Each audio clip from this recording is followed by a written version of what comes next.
그러면 오늘은 구약성경 창세기 32장 13절로부터 32절까지 읽겠습니다. 14절에서 32절, 한국말 성경으로는 13절로부터 31절까지가 되겠습니다. 소리내어 읽겠습니다.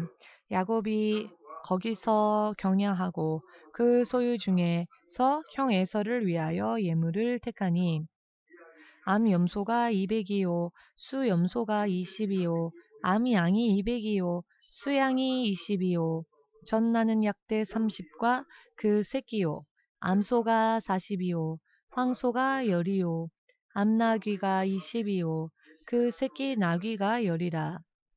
그것을 각각 때로 나누어 종들의 손에 맡기고 그 종들에게 이르되 나보다 앞서 건너가서 각 때로 산 거가 뜨게 하라 하고, 그가 또 앞선 자에게 부탁하여 가로되 내 형 에서가 너를 만나 묻기를 내가 네 사람이며 어디로 가느냐 내 앞에 것은 네 것이냐 하거든 대답하기를 주의 종 야곱의 것이요 자기 주 에서에게로 보내는 예물이오며 야곱도 우리 뒤에 있나이다 하라 하고, 그 둘째와 셋째와 각 때를 따라가는 자에게 부탁하여 가로되 너희도 에서를 만나거든 곧 이같이 그에게 고하고, 또 너희는 말하기를 주의 종 야곱이 우리 뒤에 있다 하라 하니, 이는 야곱의 생각에 내가 내 앞에 보내는 예물로 형의 감정을 푼 후에 대면하면 형이 혹시 나를 받으리라 함이었더라.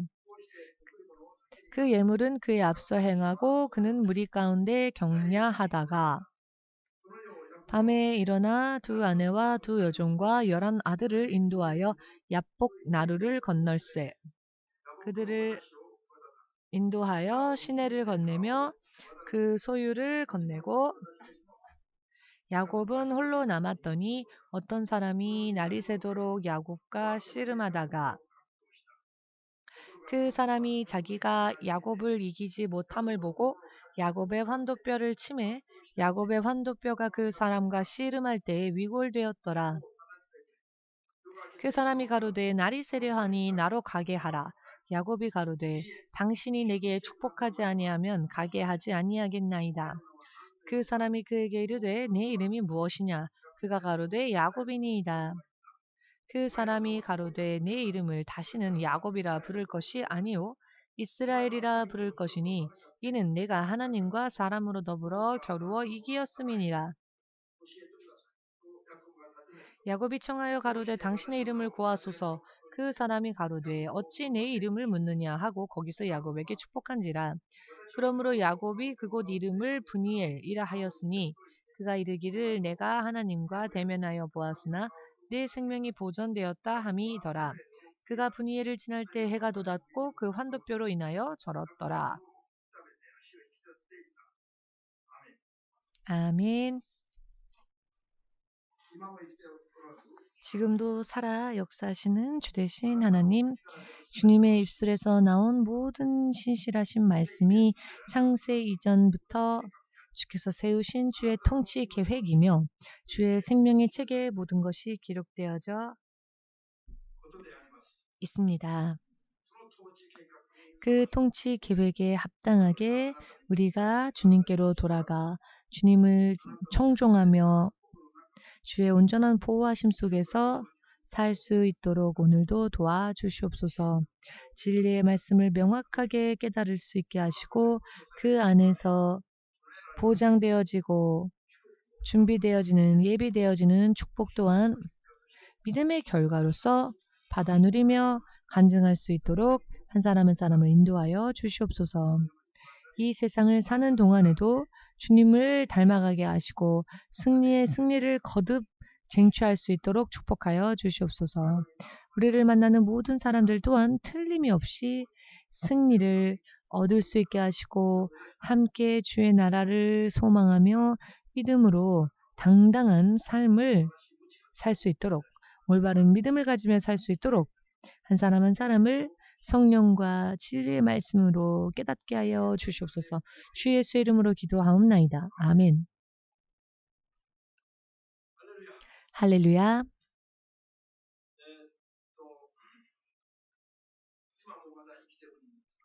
지금도 아직 살아계신 분입니다만 한국에서 지성적인 면에 있어서는 최고의 지성인이다라고 하는 분인데요.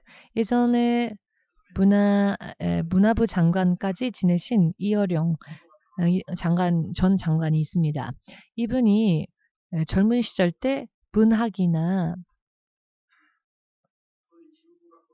인문학 등에 굉장히 뛰어난 면을 보이셨고, 이분이 자신이 앞으로 써내려갈 글들이 기독교의 성경을 어리석은 것으로 판명나게 할 것이다. 이렇게 정말 말도 안 되는 이야기까지 했었던, 그 어느 무엇보다도 자신의 두뇌를 의지했고 자랑했던 분이기도 했습니다. 그런데 이 분이 자기의 손주가 점점 시력을 잃게 되었고 그 상황 속에서 절망을 느꼈답니다. 자기가 가지고 있는 모든 소유물, 자기가 쌓아올린 모든 업적을, 그리고 자기의 목숨까지 다 바꾸어도 좋을 정도로 이 시력을 잃고 있는 이 손주의 시력을, 그 모든 것을 되바꾸더라도 그 아이를 시력을 회복시키고 싶은데 어떠한 방법이 없었던 겁니다. 그 전까지만 해도 큰 소리치며 살았지만 시력을 잃고 있는 손자 앞에서 절망을 느끼고 무엇을 어떻게 해야 할지 전혀 도무지 알 수 없게 되어버렸답니다. 그런데 바로 이분이 하와이의 어느 한 동네를 거닐고 있을 때 이런 절망에 붙잡혀 길을 걷고 있을 때에 굉장히 작은 교회에 또 굉장히 작은 십자가가 걸려있는 작은 교회가 눈에 들어오더랍니다. 교회를 찾으려고 했던 것은 아닌데 동네를 걷다 보니 눈에 조그만 십자가, 조그만 교회가 보였고 순간 홀린 듯 마음을 빼앗겨서 절망 속에 그 교회에 들어갔답니다. 그리고는 십자가 앞에 자기도 알지 못하게 무릎을 꿇고는 이분이 무엇라고 말을 했느냐면은, 주님, 당신이 진실로 살아계시다면 내 손자의 시력을 고쳐주십시오. 저는 당신에게 졌습니다. 제가 항복하겠습니다. 제 손자의 시력을 회복시켜 주신다면 저는 당신에게로 돌아가겠습니다. 라고 하는 고백이 자신도 모르는 사이에 자연스럽게 나오더랍니다.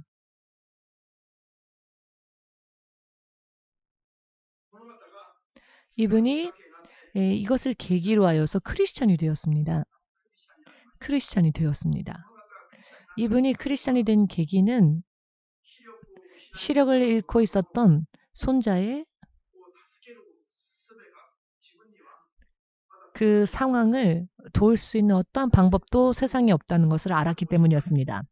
내 생명과 맞바꿔도 아깝지 않을 정도로 사랑하는 손자였지만 그 손자를 위해서는 아무것도 해줄 수가 없었던 겁니다. 자기가 쌓아올린 걸 다 바쳐도 손자의 시력을 회복시킬 수는 없었고 의학적인 힘으로도 어찌할 수 없었습니다. 절망의 구렁텅이에 빠졌을 때 그분이 그때까지만 해도 업신여겼던 기독교의 예수님 앞에 자기도 모르는 사이에 무릎을 꿇어버린 겁니다. 그리고는 항복한 것입니다. 그런데 이것이 이분이 예수님을 만나게 되는 계기가 되었다는 것입니다. 하나님께서는 당신이 지으신 세상을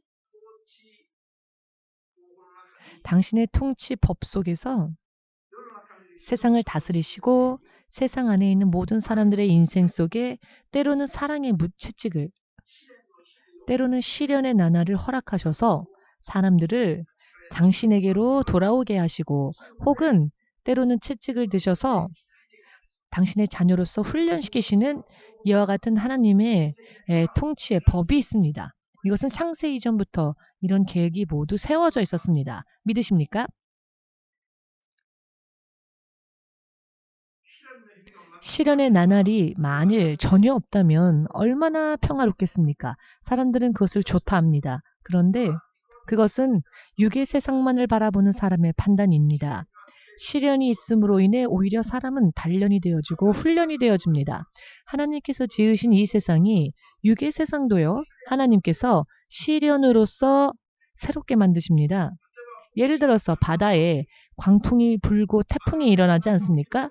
바다에 태풍이 일어날 때 배를 타는 사람들은 굉장히 고생을 하지요. 그런데 태풍으로 인해 고여있는 이 바다가 정화되어지고 바다 안에 있는 생명체를 유지할 수 있게 된답니다. 플랭크톤 등등 바다 안에 있는 미생물들이 태풍이 불 때에 이것이 섞여지고 뒤집어져서 이 미생물들이 여러 많은 곳으로 퍼지고 이동되어지고 함으로써 고여있던 바다가 이 태풍으로 인해서 오히려 정화되어지고 그 바다 안에 있는 생명체들이 오히려 살 수 있게끔 균형을 잡아주는 겁니다. 태풍 자체는 힘들죠. 그런데 태풍이 있고 난 뒤에 바다는 새롭게 정화되어진다는 사실을 잊어서는 안 됩니다. 할렐루야. 아멘. 여러분, 태풍이 바다의 태풍뿐만이 아니라 육지에도 태풍이 불어오지만 육지에도 태풍이 불므로써 예를 들면 과수원의 나무들이 오히려 깨끗하게 되어지고 튼튼한 나무로 태풍의 시련을 견디면서 이 나무들이 더 견고해진답니다. 이것은 자연계조차도 하나님께서 창조하신 채 그대로 내버려 두지 아니하시고 항상 새롭게 하시기 위하여서 이와 같이 태풍을 보내기도 하시고 여러 많이 우리가 육의 눈으로 볼 때에는 시련처럼 느껴지는 그와 같은 일들을 오히려 일으키셔서 보존하신다는 것입니다. 더더군다나 사람의 인생은 말할 것도 없이 하나님께서 사랑하시는 사람이면 사랑하는 사람일수록 한 발짝 더 잘못 가도 한 발짝만 잘못 가도 하나님은 시련을 주십니다. 하나님은 다윗을 사랑하셨죠. 다윗을 향하여 내 마음에 합한이다라고 하나님은 그를 칭찬하셨습니다. 그런데 하나님께서 당신의 아들인 다윗을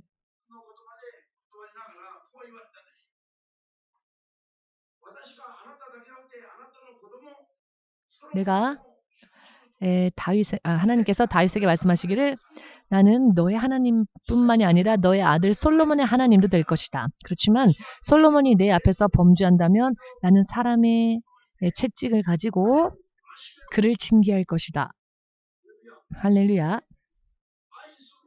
사랑하는 사람을 축복하신다고 하셨죠.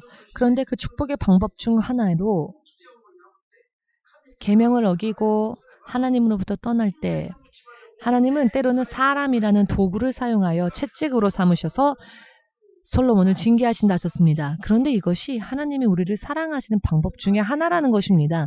그렇기 때문에 시련을 만날 때, 고난을 만날 때 탄식하며 한숨 쉬며 우는 것만이 우리가 할 수 있는 전부가 아니라 영문이 있다. 틀림없이 이 시련에는 영문이 있다. 생각하면 틀림이 없습니다. 하나님께서 허락하지 않으시면 여러분들의 머리카락 하나조차도 땅에 떨어지지 않습니다. 믿으십니까? 하나님께서 다스리시는 모든 세상은 머리카락 한 올조차도 다 헤아리신 이렇게 하나님은 정교하게 구체적으로 섬세하게 우리를 다스리신다는 것입니다. 예를 들어 시련의 날이 하루 우리에게 찾아왔다 합시다. 그러나 그 시련의 날 하루라도 하나님께서 허락하지 않으셨는데 내 앞에 내 인생 속에 자연스럽게 발생하는 일은 없습니다. 그러니 무슨 일이 생겼을 때에는 이와 같은 고난이 시련이 찾아왔을 때에는 반드시 영문이 있다라고 생각한다면 틀림이 없습니다. 우리를 향하신 하나님께서 어떠한 계획을 세우셨고 하나님께서 자녀를 양육하시는 계획 속에서 무언가가 반드시 있구나. 이 안에 이 시련 속에 반드시 하나님이 나에게 말씀하고자 하시는 메시지가 있구나.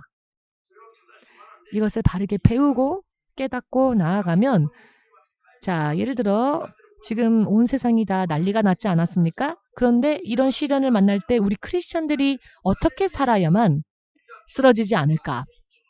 오히려 시련이 우리를 성장케 만드는 도구로서 우리가 대응하고 나아가야 한다는 것입니다. 이와 같은 것을 알지 못하는 사람들에게도 확실하게 이것을 가르쳐주고 우리가 어떤 길을 소망하며 나아가야 하는지를 모범적으로 보여주어야 합니다. 이것이야말로 세상에 빛이 되어야 할 하나님의 크리스찬들의 삶의 모습입니다. 이와 같은 시련이 일어날 때 허둥허둥 당황해하며 하나님을 마치 믿지 않는 사람과 똑같이 불안해하고 허둥지둥한다면 빛이 될 수가 없지요. 우리가 믿는 그분의 이름이 무엇입니까?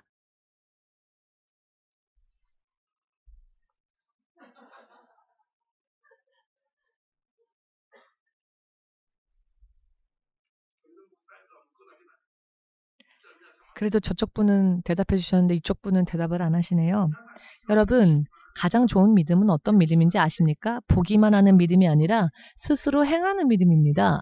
하나하나 하나님께서 말씀해 주실 때 사랑의 채찍이라면 사랑의 채찍 하나하나 일일이 반응하는 것, 하나님 앞에 반응하는 믿음, 이것이 정말 좋은 믿음입니다. 이것이 깨어있는 믿음입니다. 잠잠히 가만히 보기만 하는 사람, 다른 사람이 대답하는지 보기만 하는 사람, 그것은 영화 보는 것과 뭐가 다릅니까?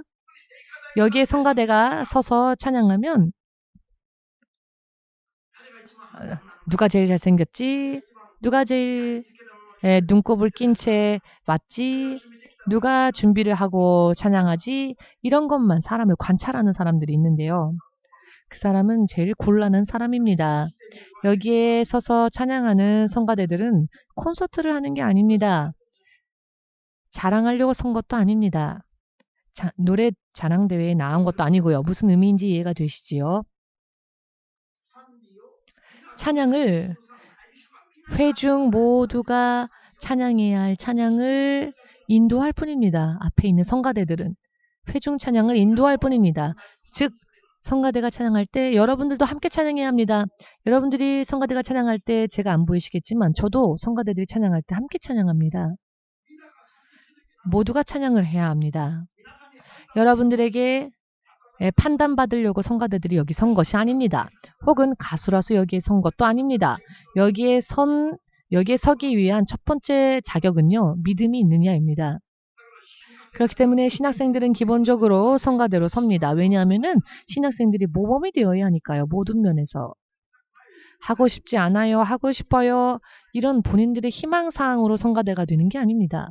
모범이 되어야 합니다. 모두 함께. 신학생들은 또 종들은 그리고 성도들의 모범이 되어야 한다. 크리스찬들은 세상 사람들의 인생의 모범이 되어야 한다. 믿으신다면 아멘으로 예수님께 영광 돌리시기 바랍니다. 그렇습니다. 이렇게 반응을 보여야 합니다. 하나님께서 무언가 말씀하실 때 반응을 보여야 합니다. 다른 사람만 관찰하는 게 아니라 여러분들과 제가 믿고 섬기는 하나님의 이름 예수.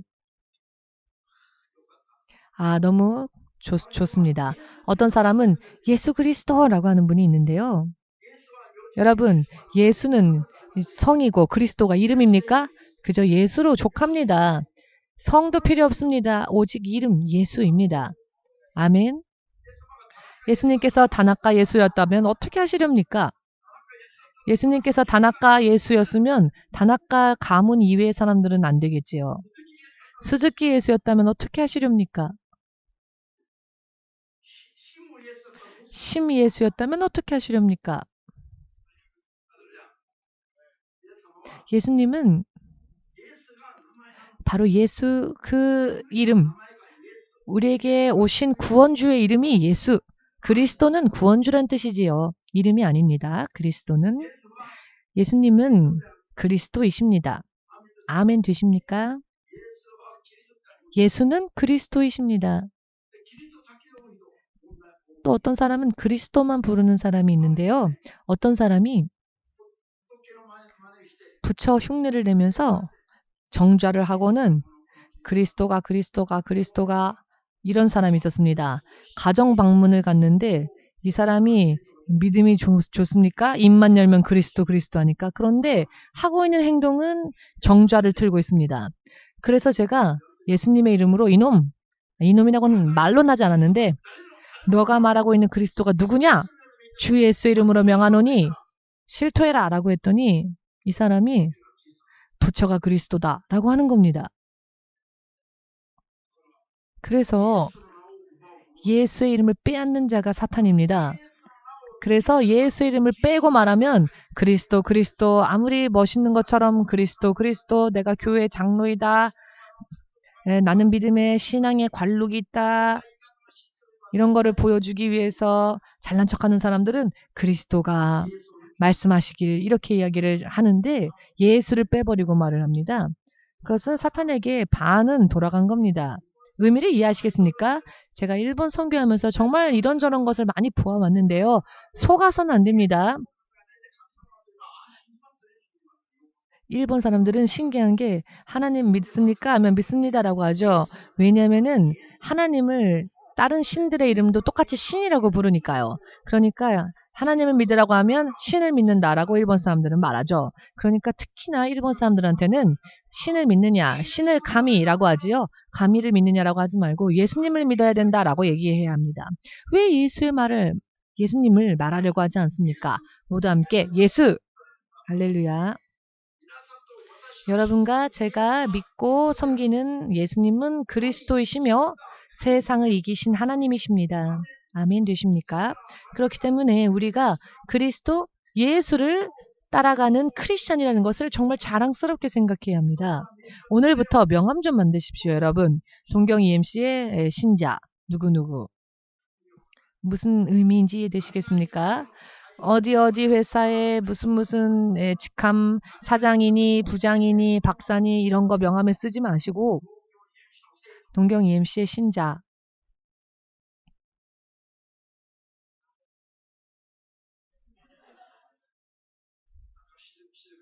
뭔가 갑자기 조용해지셨는데 역시 흥미가 없으신 것 같습니다. 여러분과 제가 믿는 그분의 이름은 예수님이시지요. 그리고 예수님은 세상을 이기신 하나님이십니다. 아멘 되십니까?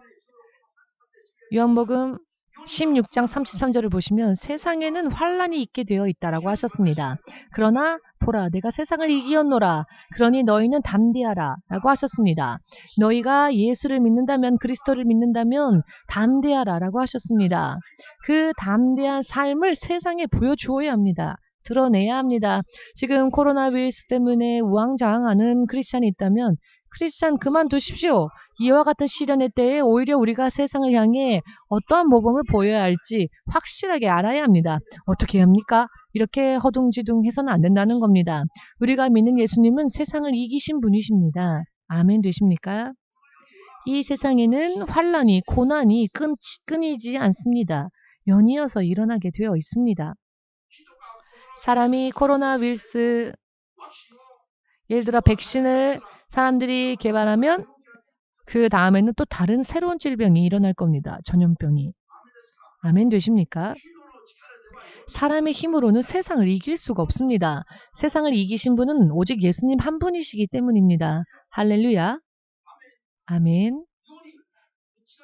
세상을 이기신 분은 예수님밖에 안 계시기 때문에 우리가 예수님처럼 하지 않으면 세상을 도무지 이길 수가 없습니다. 아멘 되십니까? 이 예수님을 믿는다 하면서도 확신이 없습니다. 무슨 일만 터지면 금세 당황해하고 불안해하고 무언가를 하라고 권면해도 주저주저합니다. 무언가 예수님이 마치 저 옆 동네의 작은 아저씨 이름과 같이 이렇게 생각해서는 안 됩니다. 예수님의 이름의 권세, 예수님은 천지 만물뿐만이 아니라 영원한 세상을 다 만드신 분이시고 스스로 계시는 분이십니다. 아멘 되십니까? 상상할 수 없습니다. 사람의 머리로는 상상할 수 없기 때문에 우리가 예수님과 교제하기 위해서는 내 지식과 내 상식으로는 교제할 수 없습니다. 우리의 상식을 초월하는 분이시기 때문에 우리는 그저 믿을 수밖에 없는 겁니다. 지식적으로 공부하려고 하면 공부해서 예수님을 알려고 하면 예수님의 억만분의 1도 알지 못한 채 우리는 죽게 될 것입니다. 즉 죽을 때까지 공부해도 예수님께 다다르지 못한 채 죽고 마는 겁니다. 그러니 사람의 지식과 지혜를 초월하시는 분이시기 때문에 그저 믿는 겁니다. 사람의 지혜로 하나님을 알려 하지 마시고 그저 믿으십시오. 아멘 되십니까?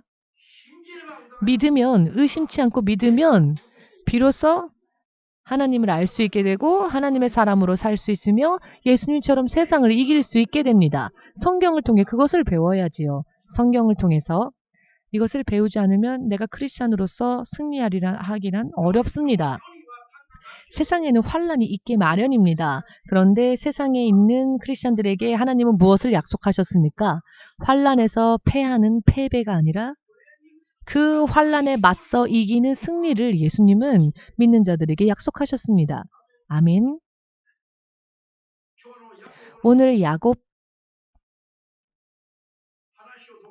이 야곱의 이야기를 통하여 앞으로 내가 어떻게 살아야 승리할 수 있을까? 살면 살수록 어떻게 하면 내가 더 흔들리지 않고 요동치 않으며 견고해질 수 있을까? 어떠한 일이 일어난다 할지라도 누가 어떠한 말을 하더라도 이봐, 잘 들어. 잘 왔어. 이런 일을 하면 반드시 승리할 수 있어라고. 오히려 질문을 받으면 글쎄 그건 하나님만 아시겠지?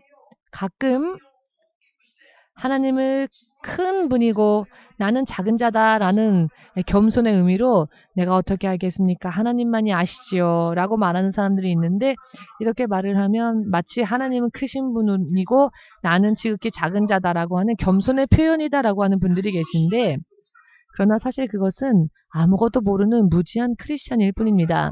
하나님은 세상에 있는 크리스찬들에게 말하셨습니다. 세상을 이길 힘을 예수님과 같은 사람이 되어라. 예수님을 대신하여 세상을 하나님께로 인도해야 하는데 세상에 있는 크리스찬들이 그 약속을 믿지를 않습니다. 그냥 나는 아무것도 몰라요 라고 이렇게 말하면 겸손한 것처럼 보인다고 착각하고 있는데요. 크리스찬들은 확신에 차 있어야 합니다.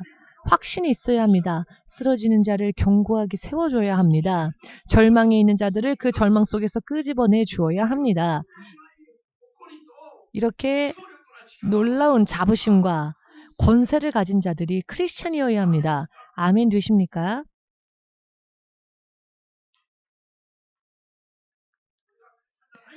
이렇게 기력 없는 그런 사람들이 크리스찬이 아니라 성경을 끌어안고는 기력 없는 척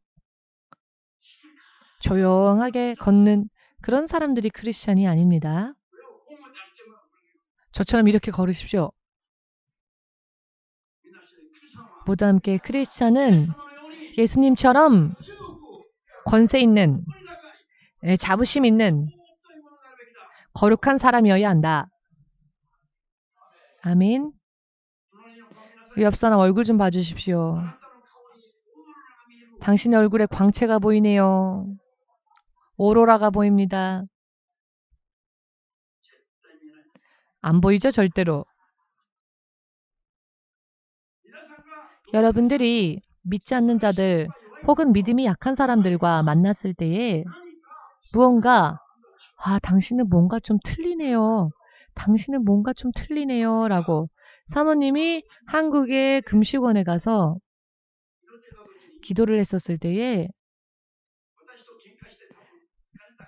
저랑 싸워서 피곤해갖고 기도원에 갔었던 때의 얘기 같습니다. 저랑 싸워서 한국의 기도원으로 갔었는데 그 기도원에 있는 어떤 분이 울면서 기도하는 어떤 분이 있었는데 이분과 어찌어찌 하다가 얘기를 하게 되었고 어찌어찌 하다가 그분의 인생 상담을 하게 되었답니다. 그랬더니 그분이 사모님에게 사모님은 자기가 사모라는 것을 말하지 않았는데 뭔가 틀리시네요. 무슨 일 하시는 분이세요? 뭔가 틀리신데요. 라고 계속 물어보더랍니다. 이야기만 나누어도 뭔가 틀리다라고 느꼈답니다. 그래서 마지막에 일본 선교하고 있는 목회자의 사모입니다. 라고 말했더니 과연 그렇군요. 역시 뭔가 처음부터 좀 틀린 분이다 라고 생각했습니다. 라고. 왜 갑자기 이런 이야기가 나왔는지 모르겠는데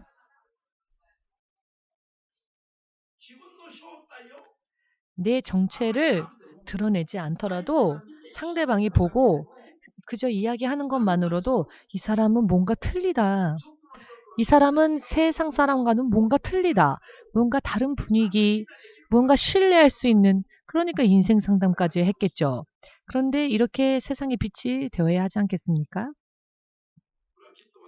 아마도 이런 설교를 함으로써 제가 사모님이 저를 더 저에게 친절하게 해주겠지요. 이런 간증을 이야기함으로. 근데 그게 목적으로 이런 이야기를 드리는 게 아니고요. 하나님께서 기뻐하셨는가, 갑자기 왜 이 간증을 제가 하게끔 하셨는지. 아무튼 이와 같이 믿지 않는 사람이 보아도 이 사람은 뭔가 틀리다. 이 사람과 함께 있으면 내가 도움을 얻을 것 같다. 눈에 보이지는 않지만 무언가 그 사람에게서 풍겨나오는 그와 같은 권세가 있기 위해서는 내면의 믿음의 상태가 예수님과 같아야 합니다. 예수님을 닮아 있어야 합니다. 저는 내가 신목사의 부인이다 라고 교만하게 막 이렇게 이야기하라는 게 아니라 아무 말 하지 않아도 잠잠히 있어도 상대방이 오히려 무언가를 느끼고 지금 너무나 힘들고 힘들어서 금식하려고 기도원에 왔는데 아무리 기도해도 응답이 없고 기도해도 응답이 없었던 사람이 사모님과 이야기를 나누다가 그 이야기 속에서 응답받고 기도원에서 내려갔답니다. 자, 세상의 빛, 세상의 소금, 썩어가는 세상의 빛과 같은 소금과 같은 그런 크리스찬이 되어야 합니다. 흑암 속에 빛을 비추는 예수님을 대신하여 세상에 빛을 비추어주는 삶이 크리스찬의 삶이 되어야 합니다. 항상 이와 같은 삶을 살아야 합니다. 아멘 되십니까? 인생 정처 없이 헤매는 방황하는 사람들에게 어찌하면 승리할 수 있는지를 그래 나도 잘 모르겠네 라고 말하는 게 아니라 확실하게 이야기해주고 당신이 이런 일을 하면 반드시 당신은 승리할 겁니다. 이렇게 길을 보여주어야 합니다. 그런 사람, 길을 제시해 줄 수 있는 사람이 크리스찬이어야 합니다. 목회자뿐만이 아니라 일반 성도들도 다 그렇게 빛이 되어야 합니다. 아멘 되십니까? 믿으십니까? 오늘의 야곱의 이야기는요. 오늘날 이 세상 안에 있는 교회들이 어떻게 있어야 할지에 대해서 확실하게 가르쳐 주시는 진실로 모범적인 이렇게 하면 반드시 승리할 수 있다라고 하는 모범적인 성경 구절이라고 할 수 있습니다. 여러분, 야곱은요. 오늘날 크리스천들의 모델입니다. 아멘. 구약시대의 이스라엘 민족은 하나님으로 인해 자기가 하나님을 택한 게 아니죠. 하나님께서 은혜 가운데 일방적으로 이스라엘 백성을 당신의 백성으로 삼으셨습니다. 그런데 야곱이 택함받은 백성이었는데 야곱에게 틀린 부분이 있었습니다. 그는 날대 차남이었죠. 장남의 권리가 없었습니다. 그런데 그 장남의 권리를 자신의 믿음으로 침노한 자였죠. 마태복음에 약속되어져 있는 천국은 침노하는 자에게 침노당하게 되어 있다. 믿음으로 구하는 자에게 천국은 침노당한다. 이것이 크리스찬들을 향한 신약시대의 교회들을 향한 세계 만민을 향한 하나님의 백성입니다. 하나님의 약속입니다. 그리고 이 약속의 모델이 되는 것이 바로 야곱입니다. 야곱은 나면서부터 차남이었죠. 그것은 운명이었는데 그 운명을 믿음으로 바꾸어 장남의 권리를 받았습니다. 즉 오늘날의 크리스찬들의 대표적인 인물인 것입니다. 이 야곱이 오늘 야복강가에 오기까지의 과거 20년 동안의 삶은요. 부인, 아이들, 가축의 무리들, 세상에 있는 번영을 위해서만 살았죠. 그 번영을 위해서만 하나님을 의지했습니다. 하나님과의 관계가 어찌 해야 되는지에 대해서는 생각해 본 적 없었죠. 그저 자신의 현실적인 삶에 있어서 세상에서 번영하고 세상에서 풍성해지는 삶을 소망하여 그와 같은 때에만 하나님을 의지했었습니다. 양의 무리를 불리기 위해서라든지 이와 같은 필요성이 있을 때에만 하나님께 기도하고 하나님과의 관계에 대해서는 깊이 생각한 적이 없는 사람입니다. 야곱은. 그리고 약 500여 마리 전후에 여러분 거의 3000년 전 이전의 사람이 500여 마리의 가축의 무리를 지니고 있다라고 하는 것은 현대적인 의미로서 해석을 하여도 대기업의 회장과 같이 부를 누리고 있다고 말할 수 있습니다. 대기업의 회장처럼 굉장히 인생에서는 번영을 누렸다라고 말할 수 있습니다. 그리고 가정에도 얼마나 많은 자손의 축복을 받았습니까? 아이들이 11명이나 있었죠. 부인이 2명 있었고 첩이 또 2명이 있었고 하인들도 많이 거느리고 있었고 진실로 대기업의 대표 자리와 같이 그 인생 성공한 삶이었습니다.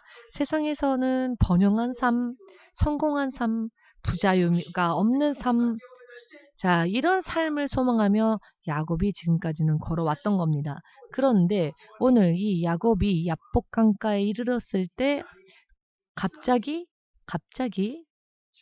자기의 힘으로는 어찌할 수 없는 한계에 부닥쳤는데 자기의 형 에서가 400여 명의 군사를 데리고 자기를 치기 위해 오는 대환란을 만나게 됩니다. 그때 순간에 찰나의 판단을 합니다. 지금까지 내가 쌓아올린 이 많은 재물, 가족들 이와 같은 것만으로는 다가오는 적의 군사들, 알기 쉽게 말하면 적의 군사와 맞서 싸울 수가 없습니다. 승리의 가망이 전혀 없었습니다. 이것이 순간에 직감적으로 깨달았는데 이게 바로 야곱의 위대함입니다. 야곱의 위대함. 야곱은 이 환란을 만났을 때 환란이라는 소리를 듣자마자 직감적으로 금세 판단했습니다. 아, 이것은 내가 지금까지 쌓아올린 가정과 재물, 이것은 이 환란 속에서 내 힘으로 지킬 수 없겠구나. 여러분, 세상에서 왜 사람들이 실패합니까? 돈을 벌면, 무언가가 있으면, 이 세상에서 무언가 소유물이 늘어나면 승리할 수 있다라고 사람들은 착각을 하지요. 그리고 그 착각을 멈추지 않기 때문에 실패합니다. 그런데 야곱은 직감적으로 금세 깨달았습니다. 세상에 있는 이 물질만으로는 내 가족도 지킬 수 없고 내 재산도 지킬 수 없고 내 생명도 지킬 수 없다. 이와 같은 때에는 이런 것들을 의지해서는 안 된다라는 것을 순간에 깨달은 것이 바로 야곱의 위대함이었다는 것입니다. 아멘 되십니까? 여러분, 여러분의 주위를 둘러보십시오. 크리스천이 되었음에도 불구하고 하나님이 아닌 세상의 것을 변함없이 의지하고 세상의 것을 변함없이 구하고 마침내 쓰러질 때까지도 항복하지 않는 크리스천들이 많이 있는데요. 야곱은 순간에 깨달았다는 것입니다. 아, 이래서는 안 되겠구나. 세상에 있는 것으로는 지킬 수 없는 그 환란을 바로 깨달았습니다. 그리고는 순간에 모든 것을 포기했습니다. 사실 그게 포기할 만한 것들입니까? 그렇지 않죠. 그런데 순간에 포기했다라고 하는 것은 그것을 의지하지 않았다라는 것입니다. 왜냐하면 그것을 의지해봤자 방법이 없다는 것을 알았기 때문에 더 이상 의지하지 않고 자기의 손에서 떠나보내고 밤새도록 하나님의 천사와 씨름을 합니다. 이것만이 살 길이다. 이것만이 승리하는 길이다라고 야곱은 깨달았기 때문입니다. 할렐루야. 고난의 나날이 끊이지 않고 계속 되어지는 이유가 바로 여기에 있습니다. 인생의 고난의 나날이, 시련의 나날이 첩첩산중처럼 계속 이어지는 이유가 어디에 있다고요? 한 번에 깨닫지 못하기 때문에 그렇습니다. 야곱처럼 한 번에 깨닫지 못하기 때문에 그렇습니다. 어떤 문제가 일어나더라도 먼저 세상에 있는 것을 의지하고 세상의 것을 테스트해보고 그것을 그만두려 하지 않기 때문에 시련은 계속 되어지는 것입니다. 할렐루야. 시련의 나날, 고난의 나날을 단 한 방에 날려버리고 싶은 분은 오늘의 설교를 잘 들으십시오. 야곱처럼 행동한다면 틀림이 없습니다. 야곱이 어떻게 했다고요? 순간에 모든 것을 다 의지하지 않고 떠나보내고 하나님과의 사자, 천사와 씨름을 합니다. 황골뼈가 탈골될 정도로 그럼에도 불구하고 매달렸습니다. 무엇을 매달렸습니까? 하나님으로부터의 축복을 붙잡고 매달렸습니다. 여기에서 깨달아야 할 것은요. 야곱은 대기업의 회장과 같을 정도의 많은 번영의 재물의 축복을 받았지만 야곱이 순간에 그것은 진정한 나의 힘이 나를 구해줄 만한 것이 못 된다는 것을 깨달았죠. 그리고 나서 그가 구했던 축복은 하나님으로부터의 축복을 구했습니다. 물질의 축복이 아니라 이것을 깨닫기까지가 참 중요합니다. 이것을 깨달은 크리스천은 승리할 것입니다. 그런데 이것을 깨닫지 못하기 때문에 크리스천이 되었음에도 불구하고 언제 무슨 일이 터지면 금세 당황해하고 방법을 찾지 못해 힘들어합니다. 야곱은 자 여러분은 어떠십니까? 기도하다가 조금만 뜨거워져도 기도 그만두고 조금만 추워져도 기도 그만두고 조금만 일이 생겨도 기도를 그만두는 사람들은 깨달아야 합니다. 야곱은 어디까지 기도했습니까? 황골뼈가 탈골될 정도로 걷지 못할 정도로 매달렸습니다. 기도했다는 겁니다. 위골될 정도로 이것을 깨달아야 합니다. 이와 같은 때에 대부분의 사람들은 믿음을 빼앗깁니다. 정말로 승리가 기다리고 있어도 그 승리에 이르지 못한 채 도중에 실패하고 쓰러지고 맙니다. 오늘날의 크리스천들이 그렇습니다. 야곱의 믿음은 오늘날의 크리스천들의 참 모범적인 믿음입니다. 믿으시기를. 반드시 승리하는 방법이 바로 여기에 있습니다. 그렇기 때문에 야곱은 하나님의 축복을 구하여 환도뼈가 위골되었으니 얼마나 아팠겠습니까? 여러분 뼈가 탈골될 때 얼마나 큰 통증이 있습니까? 그럼에도 불구하고 그는 기도했다는 겁니다. 환도뼈가 탈골될 정도로 불독같이 불독은요 한 번 물면 두 번 다시 그것을 놓치지 않는다고 하지요. 눈앞에 무언가를 한번 물면 두 번 다시 놓치지 않는답니다. 우리도 그런 기도를 해야 합니다. 하나님이 응답하실 때까지 기도해야 하는 겁니다. 거기에 세상에서 볼 수 없는 응답이 기다리고 있습니다. 기도하려거든 근성을 가지고 기도해야 합니다. 기도하다가 조금 무슨 일만 생기면 금세 포기하고 금세 그만두면 패하는 건 결정되어지는 일입니다. 그런데 주님이 주신 약속은 승리이죠.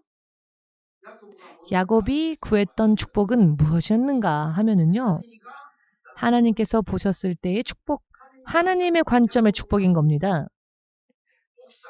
야곱의 부인들, 야곱의 하인들, 야곱의 자녀들, 야곱이 거느렸던 많은 가축들의 무리, 이런 재물들은 하나님께서 보실 때에는 진짜 축복이 아니었죠. 축복이 아니었습니다. 그런데 하나님께서는 계획이 있으셨죠. 야곱을 어떻게 축복하실지, 야곱을 어떻게 인도하실지의 계획이 있으셨죠. 하나님의 계획 안에서의 축복을 야곱은 구했던 겁니다. 자, 모두 함께 하나님의 계획, 즉 하나님의 뜻대로 사는 것이 축복이다. 아멘. 하나님의 계획대로 사는 것이 축복이다. 그렇기 때문에 크리스천이 되었다면은 나를 향하신 하나님의 뜻이 무엇인지를 먼저 물어봐야 합니다. 그리고 그 약속에 순종하는 것이 축복의 길인 것입니다. 예수님을 믿는다고 말은 하지만 자기 나름대로 사는 것은 축복에 이르지 못하는 길입니다. 내 마음대로 사는 일이니까요. 아멘 되십니까? 지금까지의 야곱은 자기 뜻대로 살았습니다. 자기 뜻대로 살았기에 여자를 얻기 위해서 일을 했고 양의 무리들을 불리기 위해서 일을 했고 재물과 재산을 늘리기 위해서 기도했고 이 세상에 있는 축복을 위해서 기도했죠. 그런데 그와 같은 것은 순간에 날아가 버릴 수밖에 없는 밀껍질과 같은 것이라는 것, 쭉정이와 같은 것이라는 것을 알았죠. 그것을 순간 깨달았기에 여러분들도 오늘 이 순간 그것을 깨달으시고 앞으로 내가 무엇을 기도하고 무엇을 구해야 그것이 나에게 진짜 축복이 되는지 하나님이 나를 위해 세우신 계획은 무엇인지 그것을 기도하고 물어보고 하나님의 뜻을 깨달았다면 그 뜻대로 쫓아가는 것이 영원토록 보호받는 축복이라는 것을 깨달으시길 그리고 그것을 구하는 여러분 되시길 이것이야말로 진정한 의미에서의 크리스천들의 믿음이어야 한다고 여러분들 믿으시기를 아멘. 여기에 대한 이해가 아무리 말을 하여도 이해하려고 하지 않는 경향이 많은데요. 그러나 이해하면 정말 믿음 생활은 간단하다는 것을 알 수 있습니다. 그렇지만 이해하려 하지 않기 때문에 조금만 일이 터지면 마음이 흔들리고 요동하고 시험 들고 쓰러지는 겁니다. 제가 오늘 드린 이 말씀을 여러분들이 이해하셔서 오직 하나님의 뜻과 계획을 구하신다면 환난은 있을지라도 그 환난을 뛰어넘게 될 것이며 이기게 될 것입니다. 가면 갈수록 견고해지고 가면 갈수록 승리하며 어떤 일이 있어도 도심을 입는 자, 이 야곱이 기도에 기도를 더하여 기도를 거듭했더니 천사가 말하길 이제 알겠다. 너는 이제 야곱이 아니다. 너는 이 시간부터 이스라엘이다. 야곱이라 하는 이름은요. 야곱은 나면서부터 부모가 지어준 이름이었는데 사기꾼이라는 뜻이 있습니다. 그런데 그가 천사가 말하길 너는 이제 야곱이 아니다. 너는 이스라엘이다. 너로 인해 이스라엘의 12부족이 태어나게 될 것이며 너는 그 12부족의 두목이 될 것이다. 이와 같은 놀라운 하나님의 계획이 지금까지 몰랐었으나 구체적으로 야곱에게 하나님의 축복의 계획이 비로소 드러났습니다. 야곱은 몰랐죠. 하나님의 계획 안에 야곱을 향하신 하나님의 계획이 야곱을 통해 12아들이 태어나고 그 12아들이 이스라엘의 12부족이 되어 이스라엘의 아들들이 민족이 되는 것, 하나의 민족이 되는 것이 하나님의 계획이셨죠. 하나님께서 이스라엘, 야곱의 믿음을 인정했다는 겁니다. 나면서부터의 운명을 믿음으로 바꾸고 침노했던 자, 믿음으로 침노했던 그 믿음을 보시고 야곱을 통해 하나님의 백성 12부족을 이루실 이 계획을 드러내신 것입니다. 할렐루야.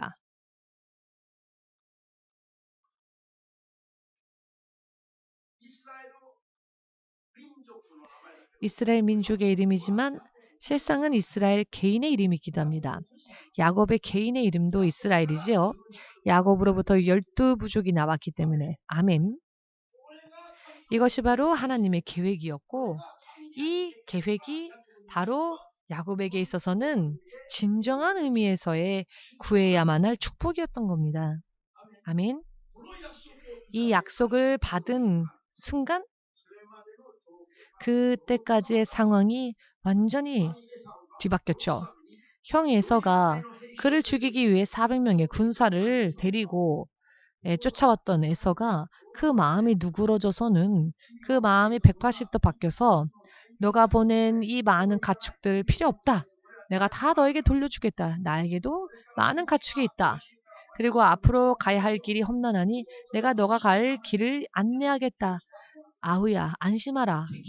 여러분 원수가 내 편이 되었습니다. 재앙이 축복으로 바뀌었습니다. 어떻게 이렇게 되었습니까? 그가 하나님의 뜻대로 뜻을 구해 기도했기 때문에 하나님의 뜻을 구해 기도했더니 적이 원수가 아굴이 되었습니다. 나를 죽이려 했던 자가 내 길을 안내하는 자가 되었습니다. 포기했던 재산이 가축이 아이들이 부인들이 무사히 안전하게 다시 돌아왔습니다. 환난을 이기는 방법이 바로 여기에 있습니다. 환난을 만났을 때에는 어떻게 해야 한다고요? 머리에 지혜를 짜내지 마시고 의지할 만한 사람을 찾아 헤매지 마시고 하나님 앞에 무릎 꿇는 것 그리고 지금까지 잘못 살아온 일들이 있었다면 그 죄를 회개하고 하나님의 뜻을 오직 구해 기도하는 것 이와 같은 환난을 통하여 하나님 제가 무엇을 깨달아야 할까요? 제가 깨닫지 못한 죄가 혹시 있었습니까? 제가 무엇을 어떻게 해야 할까요? 하나님의 뜻을 알려주십시오. 단순하게 오직 기도하는 겁니다. 할렐루야. 그리고 깨달음이 주어지면 그 깨달음대로 살기로 마음을 굳히고 기도해야 합니다.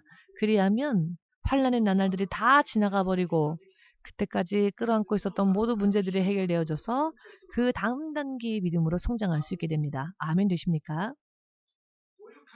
이와 같은 환난의 나날이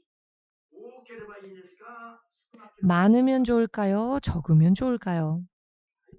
대체적으로 육의 기분과 감정으로는 환난의 나날은 없었으면 좋겠죠. 평화로운 길만 걷고 싶지요. 그렇지 않습니까? 그런데 그것은 육의 생각이고 육의 기분 감정입니다. 하나님의 그러나 온전한 믿음의 사람으로 성장하기는 어렵습니다.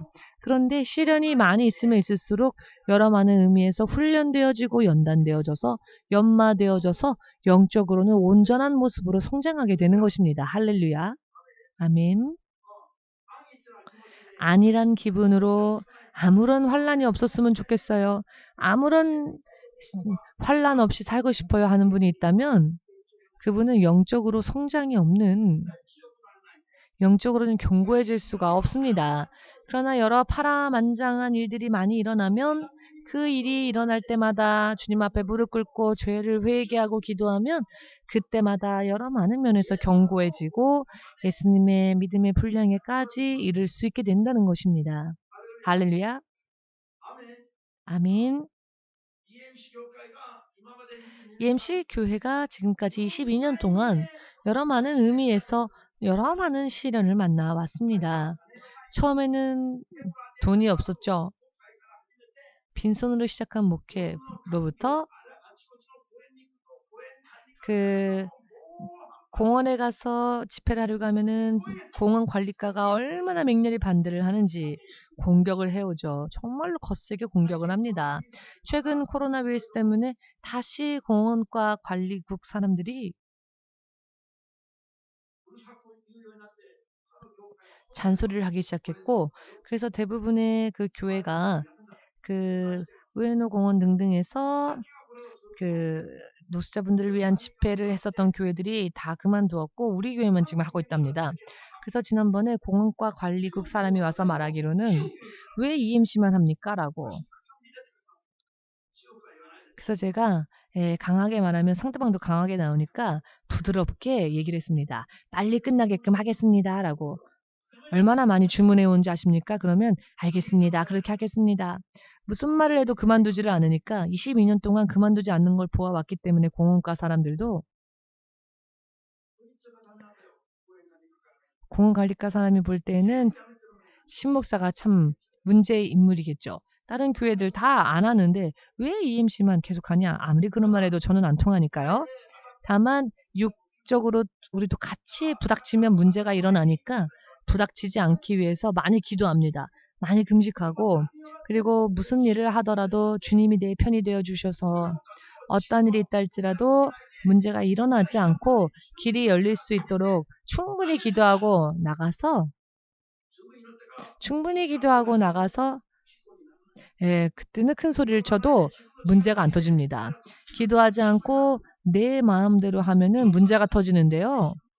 예를 들어서 문제가 무언가 터지는데 그렇기 때문에 먼저 충분히 기도를 합니다. 금식을 하고 기도를 하고 주님이 열어주시는 단계가 되면은 그때는 어떤 딴 말해도 다른 때 같으면은 공격해올 사람들이 결과적으로는 뒤로 물러납니다. 그래서 지금까지 단 한 번도 집회를 쉰 적이 없었습니다. 이런 일이 일어날 때마다 저들과 부닥치는 여러 많은 핍박과 환란이 있는데 그때마다 기도하기 때문에 어떤 일이 있어도 조금도 동요하지 않습니다. 우에노공원 가보십시오. 화요일날 우에노공원에 사는 집회도 교회도 목요일날 하는 집회도 다 그만뒀는데 우리 교회만 하고 있습니다. 비가 오고 태풍이 오고 바람이 불고 이런 게 얼마나 일본에 많습니까? 그런 게 올 때마다 기도하기 때문에 태풍을 이유로 캔슬한 적이 없습니다. 우리 교회는 하나님 뜻이 아니라면 캔슬을 모르는 교회입니다. 어떤 일이 있더라도 합니다. 하면 길이 열립니다. 만일 일본에 비도 오지 않고 태풍도 없고 공원과의 반발도 없고 아무런 저항이 없었다면 우리가 기도하고 금식하고 싸우기 위해서 열심히 영적 생활하지 않았겠죠?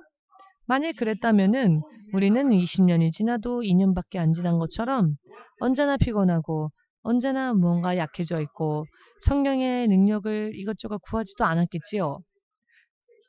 그러면은 절대로 성장을 할 수가 없습니다. 그러나 여러 많은 일들이 많이 일어나기 때문에 귀신에게 잡힌 자들도 많이 오고 그렇기 때문에 상담하는 것만으로도 힘들 때가 있습니다. 영적으로 문제가 있는 사람들과 상담하고 난 뒤에 목사님은 항상 기도합니다. 기도하지 않으면 제가 방전돼 버리기 때문에, 제가 소모되져 버리기 때문에, 그래서 더 많이 기도합니다. 그러면 더 많이 기도할수록 스스로를 더 지킬 수 있게 됩니다. 지금 이 자리에 앉아 계신 나리타 중고3, 저 형제가 알코올 중독이었죠. 그런데 만약 알코올 중독이라는 아픈 게 없었다면은 저 성도가 성령의 역사하심에 대해서 몰랐을 것이고, 그렇지 않겠습니까? 그런데 알코올 중독 14년 동안 귀신이 결박하여서 자유를 얻지 못했었는데 여기에 와서 2주 만에 그 문제들이 해결되어졌습니다. 할렐루야. 그리고 그가 메일을 통해 이렇게 답장을 해왔는데, 앞으로도 마귀는 또 새롭게 공격해 오겠지만은 이제는 깨달았습니다. 라고. 어떻게 하면 승리하는지를 알았으니까요. 라고 말했습니다. 얼마나 깨달음을 얻은 겁니까?